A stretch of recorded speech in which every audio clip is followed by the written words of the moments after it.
আসসালামু আলাইকুম, আপনাদের সবাইকে স্বাগতম নতুন একটি ভিডিওতে। আজকের ভিডিওতে আমরা আপনাদের দেখাবো কিভাবে বিজ্ঞান ও প্রযুক্তি মন্ত্রণালয়ে আপনারা বিভিন্ন পোস্টে আবেদন করবেন। শুরুতেই আমরা যে কোনো একটি ওয়েবসাইটে চলে যাব, তারপর লিখব শুরুতেই আমরা bcsar24.teletalk.com.bd এই ওয়েবসাইটে প্রবেশ করব। তারপর আমরা এমন একটি ফর্ম পেয়ে যাব। এখানে দেওয়া আছে অ্যাডভার্টাইজমেন্ট, ডেডলাইন হচ্ছে 29 ডিসেম্বর 2024। তারপর হচ্ছে নিচে আরেকটি জিনিস দেওয়া হচ্ছে অ্যাপ্লিকেশন ফর্ম। এখানে আমরা ক্লিক করব, যে এখানে লেখা আছে click here to apply online. আমরা এখানে ক্লিক করে নিলাম। তারপর আমাদের সামনে এরকম একটি ওয়েব পেজ চলে আসবে, যে টেকনিশিয়ান, ইউডিএ বা স্টেনোটাইপিস্ট বা 60 মুদ্রা করে cum computer operator, office assistant cum computer operator, driver, office gardener, plumbing helper etcetera. তো আমরা এই সবগুলো পোস্টের অ্যাপ্লাই প্রসেস হচ্ছে একই রকম।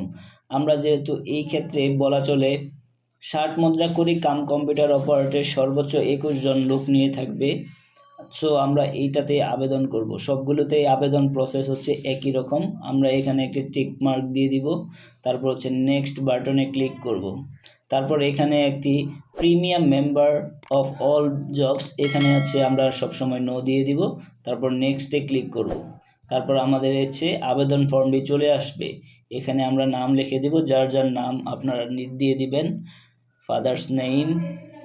তারপর হচ্ছে আপনার নাম বাংলাতে দিয়ে দিবেন। তারপর হচ্ছে পিতার নাম বাংলাতে দিয়ে দিবেন। তারপর হচ্ছে মাতার নাম বাংলাতে দিয়ে দিবেন। তারপর আপনাদের ডেট অফ বার্থ দিয়ে দিবেন, আমি দিয়ে দিলাম। তারপর হচ্ছে ন্যাশনালিটি আপনাদের অবশ্যই বাংলাদেশি হতে হবে। তারপর হচ্ছে রিলিজন, আপনাদের কোন ধর্মের আপনারা তা পূরণ করে দিবেন। আমি আমার ধর্ম সিলেক্ট করে দিলাম। তারপর হচ্ছে আপনারা কোন জেন্ডার, মেল বা ফিমেল সিলেক্ট করে দিবেন। তারপর হচ্ছে আপনাদের ন্যাশনাল আইডি কার্ড যদি থাকে তাহলে ইয়েস দিবেন। তারপর হচ্ছে আপনাদের ন্যাশনাল আইডি কার্ডের নাম্বারটি দিয়ে দিবেন। এইখানে আপনারা ন্যাশনাল আইডি কার্ডের নাম্বারটি দিয়ে দিবেন। তারপর হচ্ছে বার্থ রেজিস্ট্রেশন, অর্থাৎ হচ্ছে জন্ম নিবন্ধন কার্ডের এখানে যদি থাকে আপনাদের তাহলে ইয়েস দিবেন এবং হচ্ছে নাম্বারটি এখানে দিয়ে দিবেন। তারপর হচ্ছে পাসপোর্ট নাম্বার যদি থাকে ইয়েস, না থাকলে নো, আমি নো দিয়ে দিলাম। তারপর হচ্ছে আপনাদের ম্যারিটাল স্ট্যাটাস, যদি কেউ ম্যারিড হয়ে থাকেন তাহলে ম্যারিড দিবেন, আর যদি সিঙ্গেল থেকে থাকেন তাহলে সিঙ্গেল দিবেন। মোবাইল নাম্বার আপনারা আপনাদের এইখানে আপনাদের মোবাইল নাম্বার দিয়ে দিবেন, আমি ফোন নাম্বারটি পূরণ করে দিলাম। তারপর হচ্ছে কনফার্ম মোবাইল নাম্বার, সেই মোবাইল নাম্বারটি আবার পুনরায় দিয়ে দিবেন। তারপর হচ্ছে আপনাদের ইমেইল নাম্বারটি এখানে দিয়ে দিবেন। তারপর হচ্ছে যদি আপনাদের কোনো কোটা থাকে তাহলে দিবেন, আর আদারওয়াইজ নট অ্যাপ্লিকেবল। আর হচ্ছে ডিপার্টমেন্টাল স্ট্যাটাস, কেউ যদি অন্য কোথাও সরকারি জব বা বেসরকারি জব করে থাকেন তাহলে সেই ক্ষেত্রে দিতে হবে ইয়েস, আদারওয়াইজ নট অ্যাপ্লিকেবল। তারপর হচ্ছে আপনারা কার অ্যাড্রেসে আছেন, আপনাদের স্থায়ী ঠিকানা, কেয়ার অফ আপনার বাবা মায়ের নাম দিয়ে দিবেন। তারপর হচ্ছে এইখানে ডিস্ট্রিক্ট সিলেক্ট করে দিবেন। তারপর হচ্ছে কোন উপজেলায় সেটি সিলেক্ট করে দিবেন। পোস্ট অফিস আপনারা এখানে দিয়ে দিবেন। তারপর হচ্ছে পোস্টাল কোড আপনারা দিয়ে দিবেন। তারপর হচ্ছে আপনাদের যদি প্রেজেন্ট অ্যাড্রেস এবং হচ্ছে পার্মানেন্ট অ্যাড্রেস সেম হয় তাহলে এখানে একটি টিক মার্ক দিয়ে দিবেন। আদারওয়াইজ আপনারা এখানে আবার পুনরায় এইখানে আবার ফিল আপ করতে হবে। তারপর হচ্ছে আপনাদের এসএসসি বা ইকুইভ্যালেন্ট লেভেল, এই আবেদনটি যেহেতু এসএসসি পাশের, সেই ক্ষেত্রে শুধুমাত্র কম্পালসারি এইচএসসি বা ইকুইভ্যালেন্ট লেভেল পাস থাকতে হবে। আদারওয়াইজ বাকিগুলো আপনাদের ইফ অ্যাপ্লিকেবল, যদি আপনাদের ইচ্ছে হয় তাহলে দিবেন, আদারওয়াইজ না দিলেও চলবে। শুরুতে এক্সামিনেশন এসএসসি, রোল নাম্বার আমরা দিয়ে দিচ্ছি।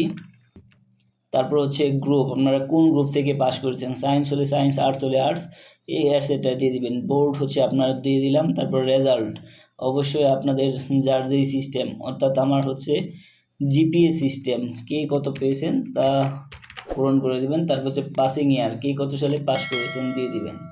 তারপর হচ্ছে আপনারা এইখানে নিচে একটা হচ্ছে আদার কোয়ালিফিকেশন বা এক্সপিরিয়েন্স, এখানে হচ্ছে আপনাদের দুইটি দেওয়া আছে। Do you have minimum short hand speed of 45 words in Bangla, অর্থাৎ আপনি যদি কম্পিউটারে বাংলা টাইপিং যদি আপনাদের কম্পিউটারে 45 টাইপস থাকে অথবা ইংলিশে 70 ওয়ার্ডস থাকে তাহলে সেই ক্ষেত্রে আপনারা এখানে পূরণ করতে হবে, এইখানে ইয়েস দিতে হবে।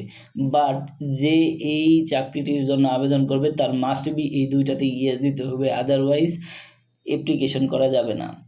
তারপর হচ্ছে এখানে একটি আপনাদের ভেরিফিকেশন যে একটি ক্যাপচা আসছে, সেই ক্যাপচাটি এখানে বসিয়ে দিবেন। তারপর হচ্ছে যে এইখানে একটি টিক মার্ক দিয়ে দিবেন, I declare that the information provide above the correct. তারপর হচ্ছে এখানে সাবমিট দিয়ে দিবেন। তারপর আপনারা এইরকম একটি ফর্ম চলে আসবে আপনাদের, হচ্ছে যে সব কিছু পূরণ করা হয়ে গিয়েছে।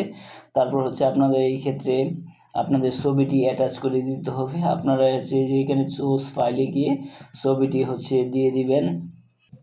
আমরা আমাদের ছবিটি সিলেক্ট করে দিলাম। তারপর হচ্ছে এখানে একটি সাইন আপনারা দিয়ে দিবেন, যার যে সাইন সেখানে সাইনটি আপলোড করে দিবেন।